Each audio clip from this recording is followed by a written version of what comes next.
Hello and welcome back to my YouTube channel. Thank you for being here. I really appreciate it, and thank you for watching this video.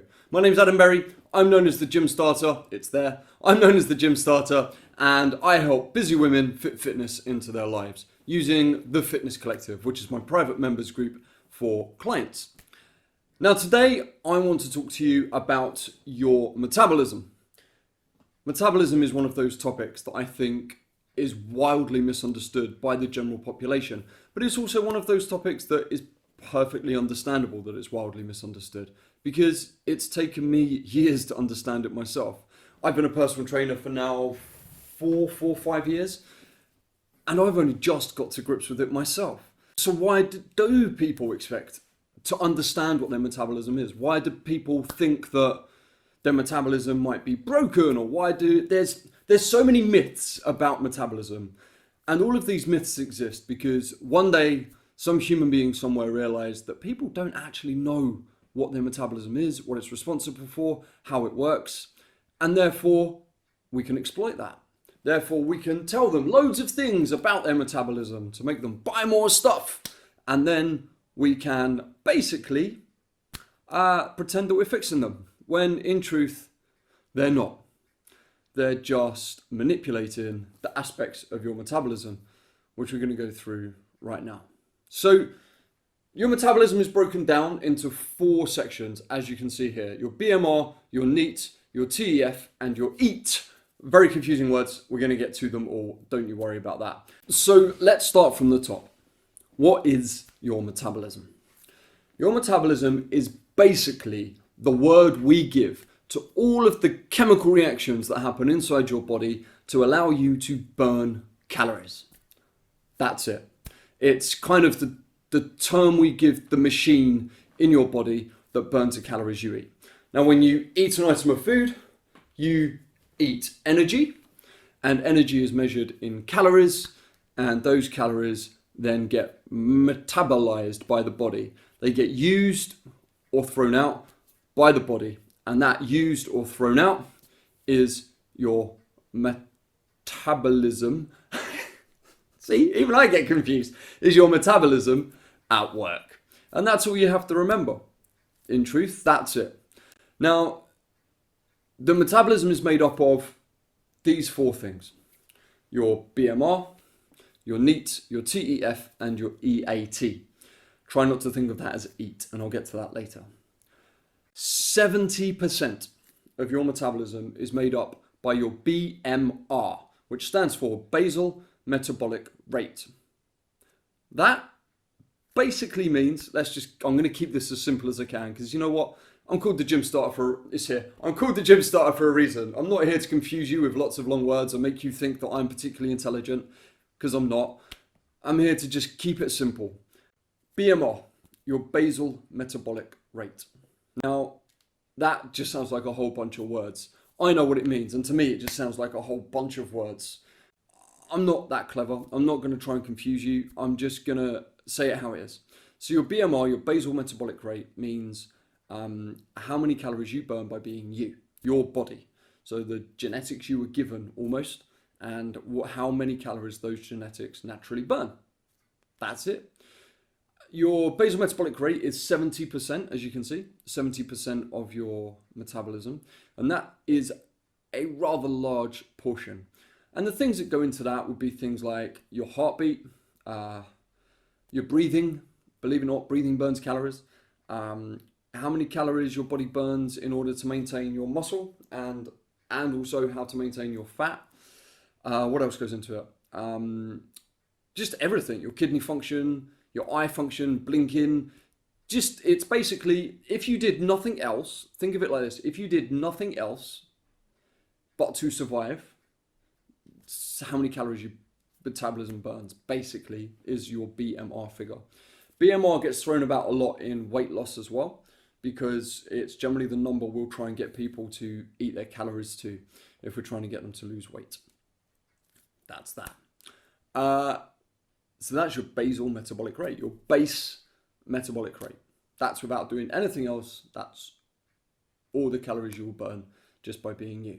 People who have taller bodies, they they burn more calories because their organs are bigger and they have longer muscles and things like that. So there's probably more of them. A bigger body will generally have a bigger basal metabolic rate.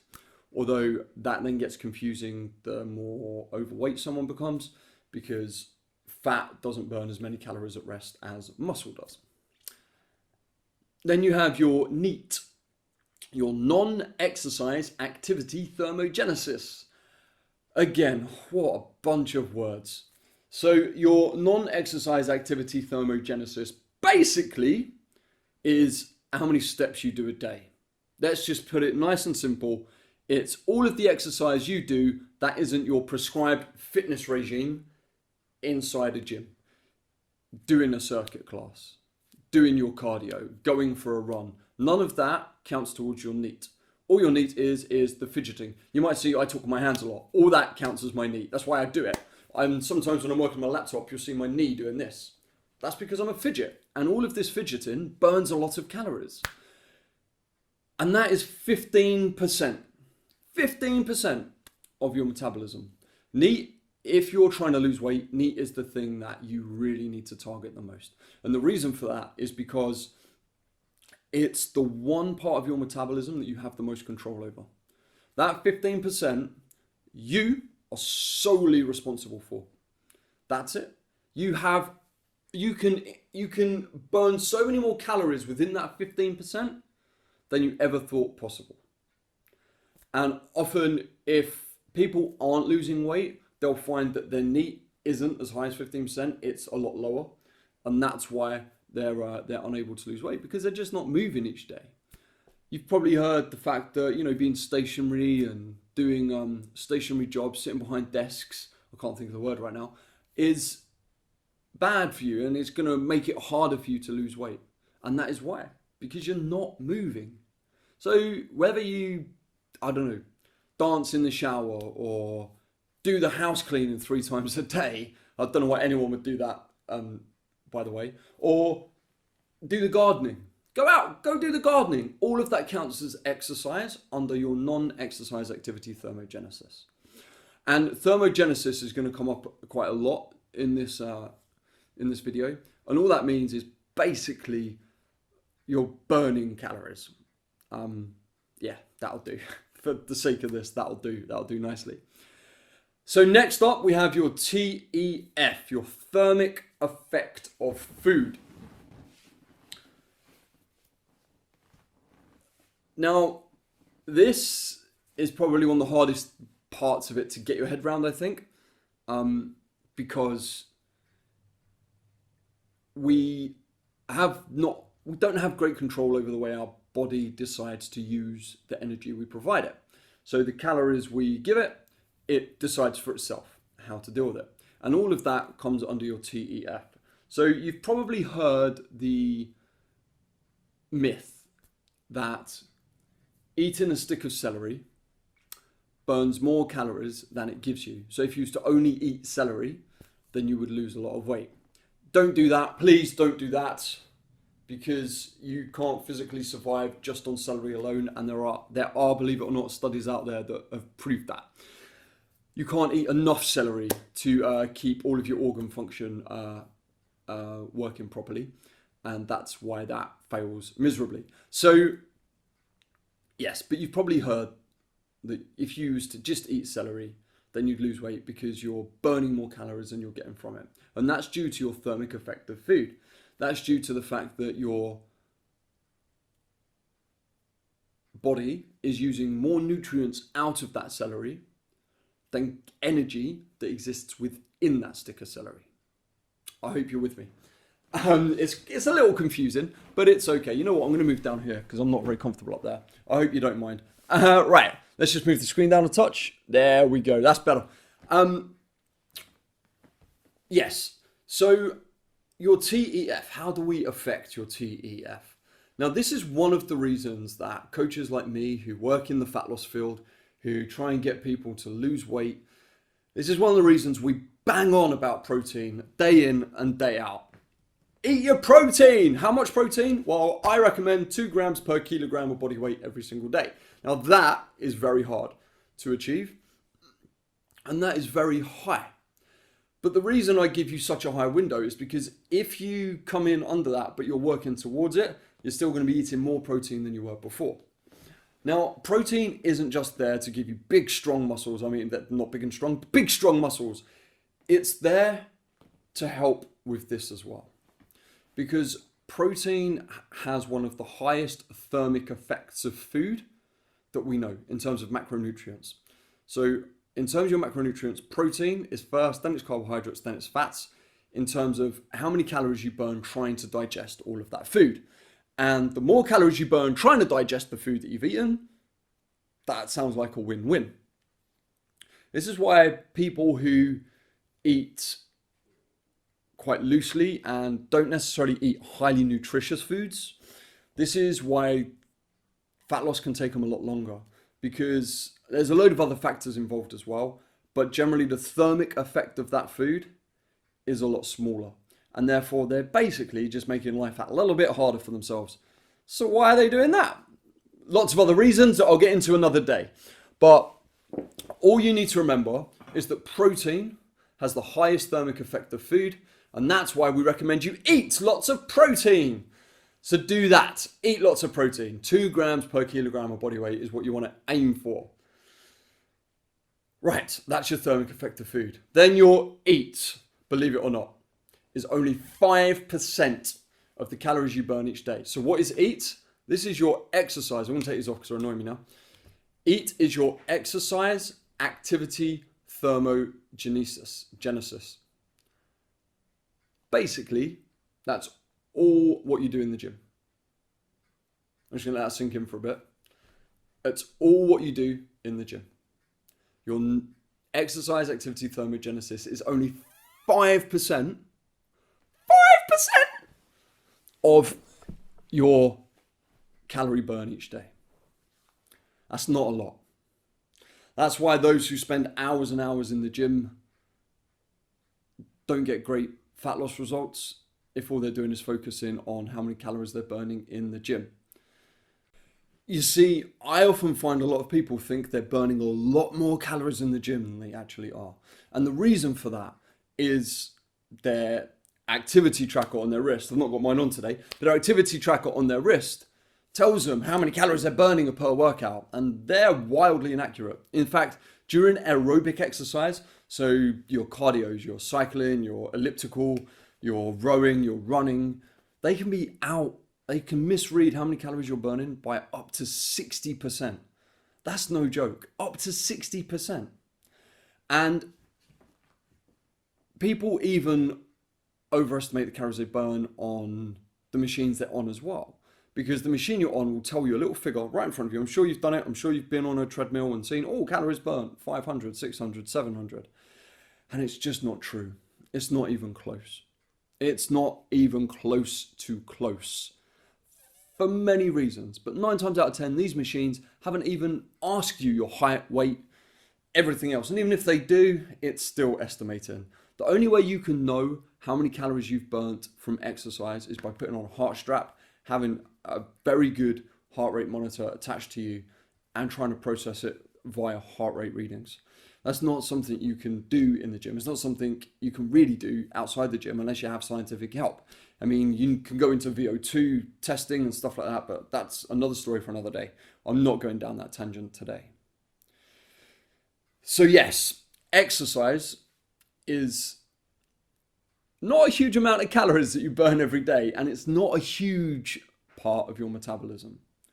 So now I'm sure you're looking at me going, but Adam, why do you tell everyone to go to the gym? You're called, it's there, you're called the gym starter. Why have you used that name if it's only hardly anything of what actually helps us lose weight? What you need to remember, let me get my pen, is that going to the gym will feed into your BMR. This is why I will wholly recommend lifting weights to help you with fat loss. Because we know we can improve our basal metabolic rate by adding muscle to the body. rather than just trying to reduce body fat, although if you do want to reduce body fat, that should be your goal and your target. We also want to improve your strength generally for many reasons, but one of the main reasons is it works as an insurance against your future self. I talk about this a lot. And by adding muscle to your body, muscle will burn more calories at rest than body fat will. And therefore, by adding muscle into your body, by trying to build muscle, you're going to make your whole engine, your whole body, your whole metabolism a hell of a lot more efficient. So I would never tell someone to focus. When they go to the gym, I would never tell someone to focus in the gym on the calories you're burning, because it's inefficient. But what I will do is I would use it as a place to build their confidence, and a place to add muscle to their body, and a place for them to test themselves, and a place for them to do something hard each day so that they are growing themselves. And then we can also improve their posture. We can also improve their resistance to injury. We can just make them feel good. But if you go to the gym, and you need to listen very carefully to this, if you go to the gym and all you are there to do is burn calories, you have misunderstood all what your metabolism is. And that's okay, because now you can correct it because you're watching this video. It's like being on a hamster wheel. If all you do is go to the gym to burn calories, it's like being on a hamster wheel. You're going to be forever chasing your tail, and you're never going to get there. Because also the kind of exercise that burns the most amount of calories in the moment, when that's what you're focused on, is also going to make you most hungry after. So really, you're going to go to the gym, you're going to burn calories, and then you're going to be so hungry, you're going to eat all of those calories back, which is why we talk all the time in the fitness industry about don't eat the calories back that you've burned in the gym. There's an article about that on my website. I'll link it below in the comments. But yeah, head to that. And I've outlaid all of that there for you to read. So let's not use the gym to burn calories. Let's use the gym to build confidence, build muscle, make us feel good, protect us from injury, be part of a community. That's much better. That's much more exciting. I'm excited just talking to you about that, rather than using it as a meal to burn your calories, because that's not going to be useful for you, me, or anyone else. And it's a long, long, long road. So, and all of this together makes up what is known as your TDEE. There we go. Your TDEE. And that stands for your total daily energy expenditure. Your total daily energy expenditure. And that is how many calories you burn every single day. Now, 70% of this is very hard to influence. Now, adding muscle to your body takes a long time. Don't think it can happen like that. I've been building my body for years, and it's hard because I have a really high TDEE. In fact, it can take, in the first year of lifting, you'd be lucky to add 10 pounds of muscle for a man, maybe 7 to 8 pounds of muscle for a woman. And then as time goes on, that gets harder and harder. Like the numbers just keep reducing over time. So it is tough. And this is why we preach consistency. This is why we preach, give yourself a long time frame. Because as you slowly build your strength, as you add your muscle onto your BMR, then you're going to insure yourself against future fat gain. That's great. And that's what you want. But it ain't going to happen soon. And it doesn't happen quickly. Okay? So that's why we go for exercise as well. It's interesting. And once you understand this, you can start to put your efforts into a place that's going to make a huge difference. You could look at this and go, 70%. I can't influence 70% of my metabolism. Are you kidding me? Or you could look at this and go, I have control over 30% of my metabolism. That's huge. If I gave you a 30% wage increase, that would probably change your life. If I gave you 30% more holiday each year, that would probably change your life. And we can influence these things. NEAT is by far the easiest thing to influence. So get up, go for a walk, never stop moving. Don't sit at a desk all day and then come home, sit down, eat your dinner, and then sit down and watch telly. Life is for living. Go out, do stuff, see the world, go for a walk. Even if it means, if you do want to watch the telly and have some downtime, fine, but in between each episode of Netflix that you're binge watching, go up and down the stairs. The world's a gorgeous place, and honestly, going out on foot to explore it is one of the greatest things you can do, in my opinion. I adore doing it. Not many days is my steps below 10,000. But other ways we can influence your NEAT is, if you're going to go to the shops, park further away. If you commute to work, climb the escalators. Get off the tube one stop early. These little things aren't going to add too much time into your day, but you are going to dramatically be increasing this part of your metabolism. Right, I think we've nailed that bit, so now on to the next bit. How do you influence your metabolism? Well, as I've discussed, we increase the NEAT, the TEF, and the EAT. We eat more protein, we get more steps, and we strength train in terms of exercise. Now, is your metabolism broken? I've heard this a lot. Let me tell you a story. I remember, and this is when I really first started thinking about metabolism and really wanted to start understanding it. I was in the gym that I work in, or I don't anymore, but I used to work in when this happened. And the person who said this to me, she went on one of these shake diet things. I won't name the diet, but it's awful. I've heard people can go blind from it. It's really not a good thing to do.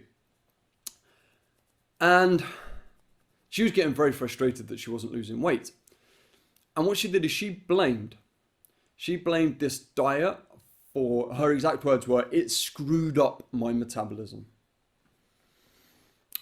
And I just thought to myself, I'm not sure that's possible. I don't know if you can break a metabolism. And that was my instinct. And now, having studied it and gone through it and looked at it a hell of a lot more, I understand that you can't break your metabolism. You can make your metabolism really bloody inefficient, but it doesn't mean it's broken. Because when you start using words like, my metabolism is broken, you're saying you're broken. You're saying you deserve to be on the junk heap. And you don't. All you deserve to be is treated with love, respect, honor, and the knowledge that you can fix all of this. Really, what I think this person was saying was her calories were so low, and they were ridiculously low. Like, I'm talking probably sub 800 calories a day, that she had no energy to do any steps, to do any walking. Her TEF probably wasn't very good because she wasn't eating whole foods full of nutrition. And as for the gym, well, if you're on 800 calories a day, you're not going to get great work done in the gym, are you? Let's face it, my leg's going to sleep. Now, there are people out there with genuine metabolic conditions, and they're very serious, and they'll know about them. And I'm not talking to them when I discuss whether your metabolism is broken. There are certain conditions out there that it can be, and they're metabolic conditions. There's also a lot of people out there who have hormonal issues that affect their metabolism, but in my experience, it doesn't affect their metabolism as much as they might have been led to believe. Now, I speak to quite a lot of endocrinologists to try and get a lot of clarity on this subject, because I wouldn't want to talk to people about their own health, as I'm not a doctor, I don't know, and I'm not an endocrinologist. But generally, all the messaging that I hear is the following, and that is, yes, it has an effect, or yes, it will make weight loss slower. That's really the effect it has. It will make weight loss slower, but it won't make it impossible. And a good example of this is I have a client and she's got a hormonal issue, a very serious one. It's a pituitary issue. And in researching all what the advice says out there for people with her condition, I think it said that it only affects 5% of her weight gain. So really and truly, like, the issue over the course of time, it will only affect 5% of her weight. And in truth, we know that, that's not the reason she's not losing weight, because I can point to thousands, maybe not thousands, that's probably a bit unfair, but I can point to lots and lots and lots of behavioral things, of dietary things, and other bits and bobs that she's doing that aren't congruent to a weight loss goal. And I always say to everyone, until we get all of that under control, anyone who has a hormone problem, until we get all of that under control, I'm not going to start looking at your hormones for the problem to you not losing weight. But as I said, people who have genuine metabolic conditions, I'm not talking to them right now. So yes, some people can have things that will affect their metabolism, but most people think it's affecting their metabolism a lot more than it is. So other myths about your metabolism, and we'll just round these off nice and quickly. Can you do a workout that will hyper speed up your metabolism? The answer is no, you can't, because we know that it's only 5%. There's a phenomenon in exercise called EPOC, which means exercise post-oxygen consumption. I think that's what it is. And they're basically saying that because you're utilizing more oxygen in your body because of how hard you've worked out, then your metabolism is going to be working a little bit harder because you're breathing more and your body's pumping more blood around your body and stuff like that. Now, the metabolic gains from EPOC are, study after study says that it's insignificant.